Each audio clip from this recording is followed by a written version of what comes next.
The layout of the stadium. As we've already established, of course, I'm an expert orienteer, so I won't be needing this.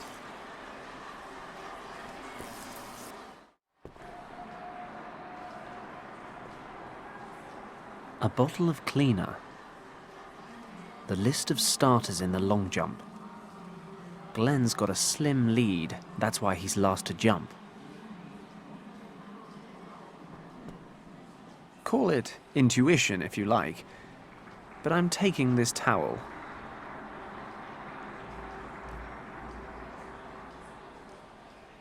Nothing I can do with a pair of smelly trainers. The shoelaces, on the other hand, look absolutely essential. They're all locked. It's a poster advertising the Olympic torch relay. The games have started, so my guess is this is a little out of date. This hook here seems to be loose. Got it. Just needed a bit of leverage, that's all. The grate's off. Ah, it's the equipment room. It reads, Certified Measurement Devices, calibrated by the IOC 1936, only for use by authorized personnel.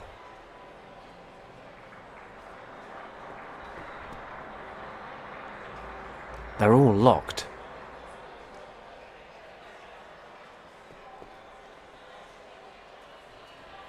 With my fingers? Really? I mean, that never works, does it? A whole load of sporting equipment and measuring devices. Stopwatches, batons, several table tennis balls, and a measuring tape. Could be useful. I'm sure no one will miss these. I'll just take one of these with me.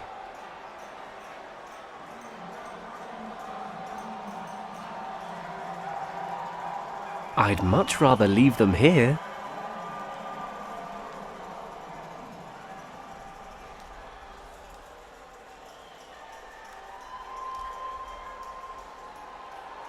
Two javelins and some hammer throwing and shot put equipment. The shelf's feet are screwed to the floor.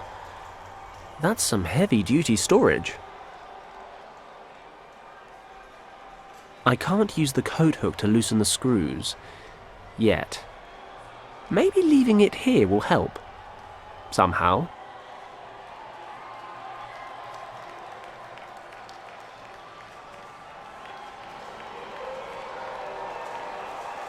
Okay, it's all tied up.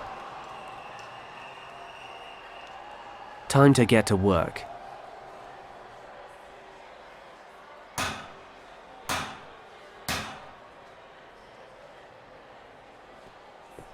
It worked. The end's now flattened out.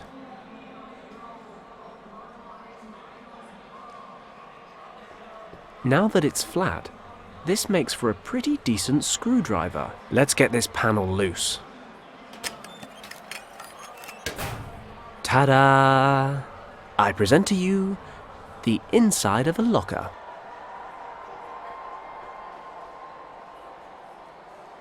A judge's uniform. A competition-sanctioned measuring tape.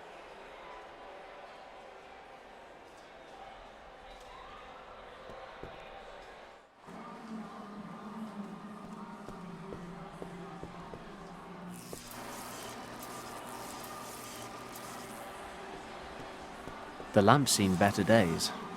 It's flickering and sparking. I have no idea what will happen if I pull on that. Usually that's reason enough to do just that. But I'll hold off for now. An empty torch bracket. I'm going to need a better disguise. I can help Glenn better if I'm dressed as an official judge. Lowry Askelaar is preparing for his jump. After 9 out of 10 contests, the Finnish athlete holds 3rd place in the decathlon. We'd like to ask for silence now, please.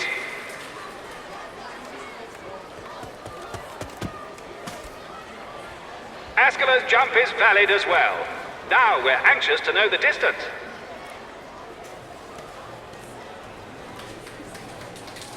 7:25. 7 meters and 25 centimeters. We've just been informed of the distance. 7 meters and 25 centimeters. A sensational jump by the exceptional Finnish athlete. Can Erwin Huber and Glenn Parker keep up? There's a palpable atmosphere of suspense here in the stadium. In the overall rankings, Erwin Huber is in 2nd place, just behind Glenn Parker of Great Britain. Given that the long jump is his forte, the German athlete now has a very strong chance of reaching for gold. Just a few more moments, and we'll know who will win the 1936 Olympic decathlon. It really is about time I did something clever. Or at least vindictive. This measuring tape is used to measure the distance of the long jump from the takeoff point to the nearest sand imprint.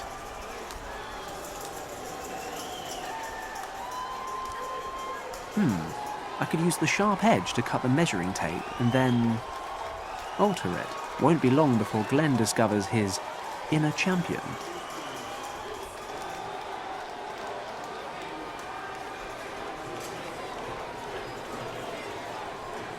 I sense, yes, I rather sense a plan taking shape.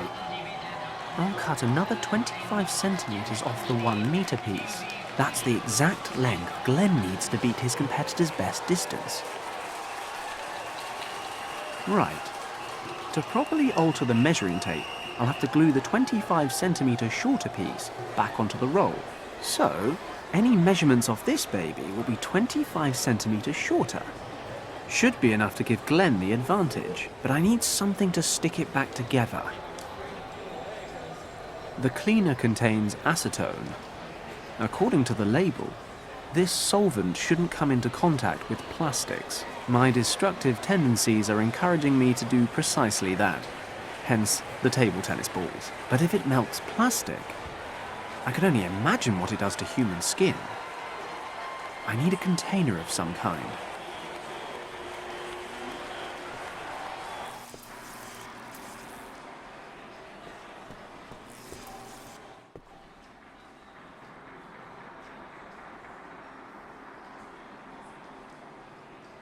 The bin looks pretty sturdy. Should be a good container for my little experiment. Wish I could say this was the first time I've done something like this. The solvent's dissolving the balls. All that's left is a sticky mush and a fierce stench. Smells a bit like thorn apple. I can probably glue this back onto the original tape. I guess the molten plastic will do the job.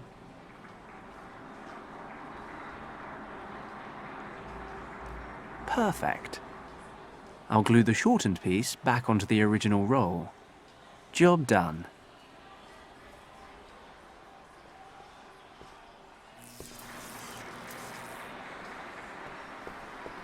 Okay. I've got the rigged measuring tape ready, but to make this work, I've got to smuggle it into the long jump area somehow. Ladies and gentlemen, we are now approaching the grand finale of the Olympic decathlon.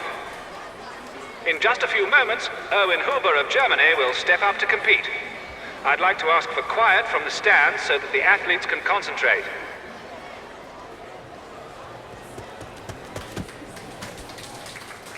An excellent effort. That was quite a jump. Could Erwin Huber have beaten his own record? 7:50. 7 meters and 50 centimeters. 7 meters and 50 centimeters. Fantastic!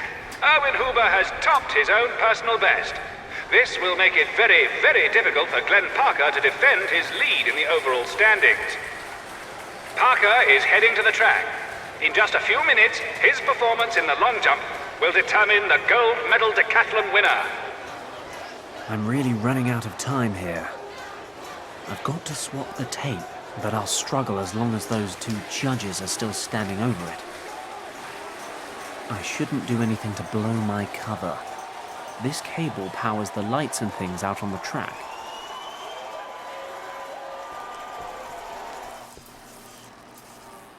Nice idea. If I cut the power to the long jump area, maybe I'll have a chance to switch the measuring tapes. But I shouldn't be anywhere near the scene of the crime when the lights go out. Maybe I can find a way to give myself enough time to scarper.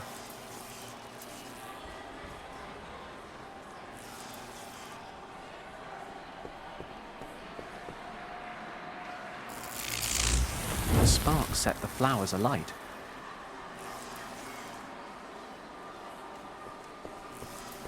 Good plan, Fenton. The fire gradually burns through the cables, then the lights on the long jump area go out, interrupting the event, and I'm long gone before anyone realizes what's happened. Let's be honest, that's the best bit. Let's get out of here. Berlin is holding its collective breath. The final decision in the decathlon is rapidly approaching. Glenn Parker is warming up on the track for his decisive jump. I'd like to ask the spectators in the stands to remain quiet because... One moment. We seem to be experiencing technical difficulties in the long jump area.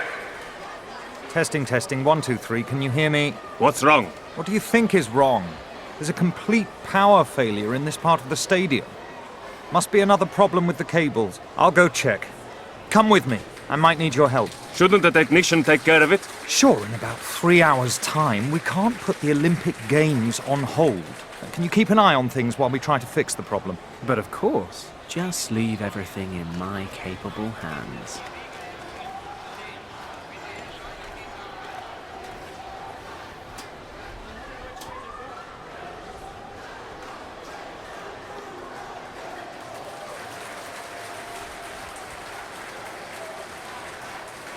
I've just been told that we're doing everything possible to fix the problem.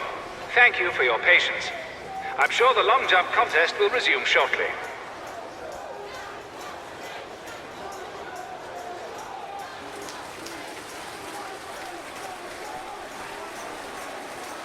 The perfect time to swap the tapes.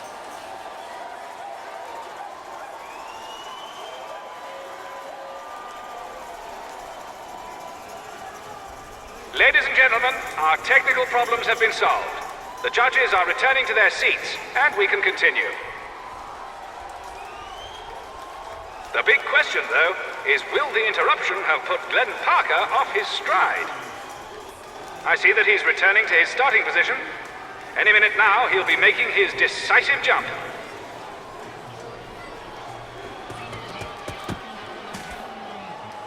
The jump is valid. But was it far enough? From here, it doesn't seem like he came anywhere near Erwin Huber. But what do the measurements say? 7:35. 7 meters and 35 centimeters. 7 meters and 35 centimeters! That puts him just behind Erwin Huber in this final event, but it's just enough for Glenn Parker of Great Britain to take the gold medal. His lead may have been minuscule, but that's a minor detail. Glenn Parker has won the 1936 Olympic decathlon. Erwin Huber will have to be satisfied with silver, and Lauri Askela of Finland has earned bronze. And that, ladies and gentlemen, marks the end of this year's decathlon. I hope history will forgive me. I mean, I may have betrayed the centuries-old Olympic spirit and cheated a man out of his gold medal. But come on. I am here saving the world, so I'll finally be able to get into the museum. Countess von Hagenhild had better be there with what I need. Glenn had better have a spare dinner jacket as well.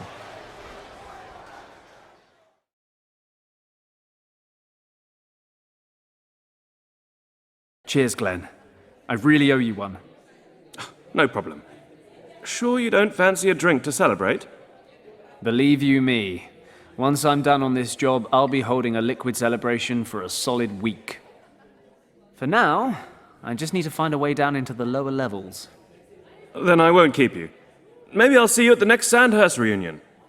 Sure. If I get an invitation this year. What is it about smuggling they have such an issue with? Heaven knows. Well, good luck with your search for Richard. It was great to see you again, Fenton. Thanks, Glenn. You take care.